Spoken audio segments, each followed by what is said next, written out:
guys. We are going to be starting our last reading unit for the school year, which is fantasy, which you know is my favorite. So I'm really looking forward to this. We're going to read some really great books. We are going to learn a lot, and I hope that you guys end up liking these books as much as I do. For me, it's just something fun that I feel like I enjoy reading. I like to, I don't know, watch the movies that go along with a lot of these books. So I just want to present to you our read aloud. C.S. Lewis is the author. The book is The Lion, Witch, and the Wardrobe. It's actually a series, so if you are interested in it, you can read the series. This is book 2 out of the series, but each book can kind of stand alone on its own, so it makes it easy to read them out of order, however you want. So this is the cover, the one I have. And before we start reading, I'm going to just give you a list of vocab words, some new vocabulary that you will hear me read in this chapter. This book takes place in a couple different places, but the children are from London, so they say things a little bit differently than us. So I'm just going to pull up my vocab page for this, and then I'll read chapter 1 to you. Okay, so chapter 1 is called Lucy Looks into a Wardrobe, and I'm just going to go over some of these words, some of these vocabulary words and sentences that you may have not heard before. This way you'll know. So the first one is air raids, and those are attacks by aircraft, especially on military targets. Bluebottle is a type of flying insect. Inquisitive is curious, wanting to know. If you're inquisitive, you're kind of questioning things. Looking glass is a mirror, okay? They call it a looking glass. Mothballs. So these are like these little tiny things, and you guys are still young, but I know growing up, my grandma used to have them all the time in closets, and they're typically in cedar closets. They're supposed to keep moths away from eating the clothes. A muffler is a scarf, and you should know that from Tolliver's Secret, because the man in the Smith shop was wearing that muffler, remember? Parcels are packages. Queer means strange or unusual. Row does not mean to row a boat. It means like a fight, a quarrel, or a disturbance. So if you're having a row with somebody, you're fighting with them. A wardrobe is a large, big closet. Well, it's a cabinet closet, sort of, but it stands on its own. So you could sometimes open the doors like this, and it's a place where you keep clothes, okay? A wireless is a radio without wires or cords. So just picture a little old school radio. Okay, here are some expressions. Fallen on our feet mean luckily they've been sent to a good place. Come off it means stop acting like that. Oh, come off it. And 10 to 1 means it's very likely. So you'll hear me say some of these things just so you know what they are. I'll go over this before each chapter. All right, and then I will start reading. So here we are. Chronicles of Narnia, Book 2, Lion, Witch, and the Wardrobe. And I'll read the back to you so you know. Narnia, the land beyond the wardrobe, the secret country known only to Peter, Susan, Edmund, and Lucy, the place where adventures begin. Lucy's the first to find the secret of the wardrobe in the professor's mysterious old house. At first, no one believes her when she tells of her adventures in the land of Narnia, but soon Edmund and then Peter and Susan discover the magic. All right, I'm going to pull up, I'll put this down and I'll leave my little background there for you. All right, so here we are. Lion, Witch, and the Wardrobe. Chapter 1, Lucy Looks into a Wardrobe. Once there were 4 children whose names were Peter, Susan, Edmund, and Lucy. This story is about something that happened to them when they were sent away from London during the war because of the air raids. They were sent to the house of an old professor who lived in the heart of the country, 10 miles from the nearest railway station and 2 miles from the nearest post office. He had no wife, and he lived in a very large house with a housekeeper called Mrs. McGreedy, and 3 servants. Their names were Ivy, Margaret, and Betty, but they do not come into the story much. He himself was a very old man with shaggy white hair, which grew over most of his face as well as on his head. And then and they liked him almost at once. But on the first evening, when he came out to meet them at the front door, he was so odd-looking that Lucy, who was the youngest, was a little afraid of him, and Edmund, who was the next youngest, wanted to laugh and had to keep on pretending he was blowing his nose to hide it. As soon as they had said good night to the professor and gone upstairs on the first night, the boys came into the girls' room and they all talked it over. "We've fallen on our feet, and no mistake," said Peter. "This is going to be perfectly splendid. That old chap will let us do anything we want." "I think he's an old dear," said Susan. "Oh, come off it," said Edmund, who was tired and pretending not to be tired, which always made him bad-tempered. "Don't go on talking like that." "Like what?" said Susan. "And anyway, it's time you were in bed." "Trying to talk like mother," said Edmund. "And who are you to say when I'm to go to bed? Go to bed yourself." "Hadn't we all better go to bed?" said Lucy. "There's sure to be a fight, if we're heard talking here." "No, there won't," said Peter. "I tell you this is the sort of house where no one's going to mind what we do. Anyway, they won't hear us. It's about 10 minutes' walk from here down to that dining room, and any amount of stairs and passages in between." "What's that noise?" said Lucy suddenly.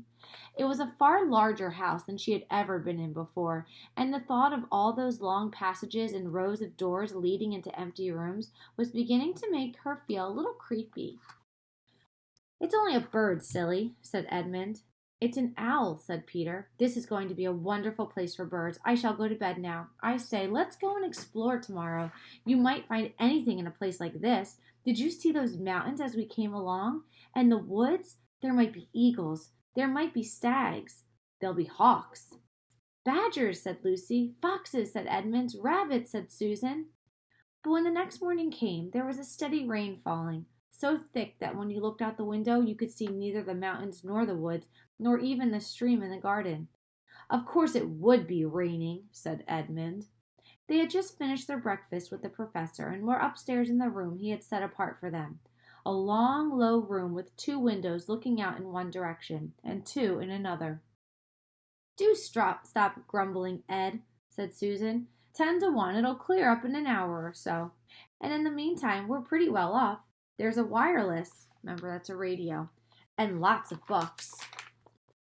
"Not for me," said Peter. "I'm going to explore in the house." Everyone agreed to this, and that was how the adventures began. It was the sort of house that you never seemed to come to the end of, and it was full of unexpected places. The first few doors they tried led only into spare bedrooms, as everyone had expected that they would. But soon they came to a very long room full of pictures, and there they found a suit of armor, and after that was a room all hung with green, with a harp in one corner, and then came 3 steps down, and 5 steps up, and then a kind of little upstairs hall, and a door that led out onto a balcony, and then a whole series of rooms that led into each other and were lined with books, most of them very old books, and some bigger than a Bible in a church. And shortly after that they looked into a room that was quite empty except for one big wardrobe, the sort that has a long looking-glass in the door. There was nothing else in the room at all, except a dead blue bottle on the window-sill. So that was that bug. Remember, a blue bottle was a bug. "Nothing there," said Peter, and they all trooped out again. All except Lucy. She stayed behind because she thought it would be worth while trying the door of the wardrobe, even though she felt almost sure that it would be locked. To her surprise, it opened quite quickly and easily, and 2 mothballs dropped out. Looking into the inside, she saw several coats hanging up, mostly long fur coats. There was nothing Lucy liked so much as the smell and feel of fur. She immediately stepped into the wardrobe and got in among the coats and rubbed her face against them, leaving the door open, of course, because she knew that it is very foolish to shut oneself in any wardrobe, which means don't ever walk into a wardrobe, okay, the closet with the doors, and shut yourself in there. Soon she went further and found that there was a second row of coats hanging up behind the first one. It was almost quite dark in there, and she kept her arms stretched out in front of her as to not bump her face into the back of the wardrobe. She took a step further in, 2 or 3 steps, always expecting to feel woodwork against the tips of her finger, but she could not feel it. So I don't know if you can see in that little corner there, there's just a picture of the wardrobe. Okay, so that's what it looks like. It's just a little, it's a closet that you walk in. It's not very deep. So you would think that if you walked in and you put your hands forward like that, you would feel the back of it. But in Lucy's case, she kept walking and then there was another row of coats and another row, and she could never quite get to the back of that wardrobe. This must simply be an enormous wardrobe, thought Lucy, going still further in and pushing the soft folds of the coats aside to make room for her. Then she noticed that there was something crunching under her feet. I wonder, is that more mothballs? She thought, stooping down to feel it with her hand. But instead of feeling the hard, smooth wood of the floor, she felt something soft and powdery and extremely cold. This is very queer, she said, and went on to step or two further. Next moment she found that what was rubbing against her face and hands was no longer soft fur, but something hard and rough and even prickly. Why, it's just like branches of a tree, exclaimed Lucy, and then she saw that there was a light ahead of her, not a few inches away where the back of the wardrobe ought to have been, but a long way off. Something cold and soft was falling on her. A moment later she found that she was standing in the middle of a wood at night time, with snow under her feet and snowflakes falling through the air. Lucy felt a little frightened, but she felt very inquisitive, which means she was curious and excited as well. She looked back over her shoulder, and there, between the dark tree trunks, she could still see the open doorway of the wardrobe, and even catch a glimpse of the empty room from which she had not set out. She had, of course, left the door open, for she knew that it is a very silly thing for one to shut oneself into a wardrobe. It seemed to still be daylight there. I can always get back if anything goes wrong, thought Lucy. She began to walk forward, crunch, crunch, over the snow, and through the wood toward the other light. In about 10 minutes she reached it and found it was a lamp post. And if you look on the screen now, you can see there's a lamp post on the cover. That's a cover of the book. As she stood looking at the lamppost, wondering why there was a lamppost in the middle of a wood, and wondering what to do next, she heard a pitter-patter of feet coming toward her. And soon after that, a very strange person stepped out from among the trees into the light of the lamppost. He was only a little taller than Lucy herself, and he carried over his head an umbrella, white with snow. From the waist upward, he was like a man, but his legs were shaped like a goat's, and the hair on them was glossy black, and instead of feet, he had goat's hoofs. He also had a tail, but Lucy did not notice this at first because it was neatly caught up over the arm that he held the umbrella so as to keep it from trailing in the snow. He had a red woolen muffler around his neck, and his skin was rather reddish too. He had a strange but pleasant little face, with a short pointed beard and curly hair, and out of the hair there stuck 2 horns, one on each side of his forehead. One of his hands, as I have said, held the umbrella. In the other he carried several brown paper parcels, which are packages. What with the parcels and the snow, it looked just as if he had been doing his Christmas shopping. He was a fawn, and when he saw Lucy, he gave such a start of surprise that he dropped all of his parcels. "Goodness gracious me!" exclaimed the fawn. And that's chapter 1. I think I told you before, this is one of my favorite series, Chronicles of Narnia. So I've read this book, I can't tell you how many times. So think about this, okay? We have Peter, Susan, Edmund, and Lucy. Lucy's the youngest. Just to recap, they had to go live with a family friend who was a professor, and he lived in this huge house. So picture, when I say like a mansion, not like how you picture like a celebrity mansion, but a very old house in the countryside with probably 20 or more rooms and kind of secret passages and stairways going everywhere. So it was something really interesting to the kids.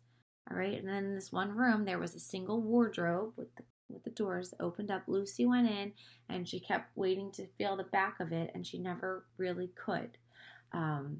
So there we are.